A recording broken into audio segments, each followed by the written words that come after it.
Mapagpalang umaga po mga kapatid. Ako po si Sister Rose Ann mula sa Church Bicol at ang ating devotion po sa umagang ito ay matatagpuan sa mga awit 56 verse 3 and 4. Sabay-sabay po nating basahin mga kapatid. Sa verse 3, kapag ako'y natatakot o aking Diyos na dakila, sa iyo ko ilalagak pag-asa ko at tiwala.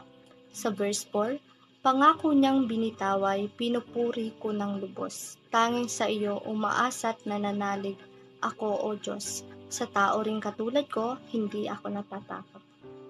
Ang mga talatang ito, mga kapatid, makikita po natin yung malalim na tiwala ni David sa ating Panginoon.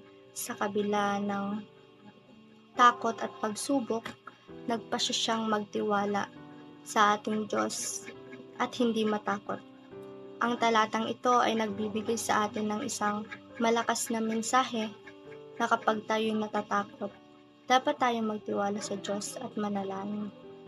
Katulad sa mga buhay natin, mga kapatid, minsan may mga hindi tayo inaasahang pagsubok, ngunit ang magagawa natin ay ang buong pusong pagtitiwala at pananampalataya sa ating Panginoon. Hindi man natin kontrolado yung mga bagay-bagay, ngunit may isang bagay na kaya natin gawin o kontrolin.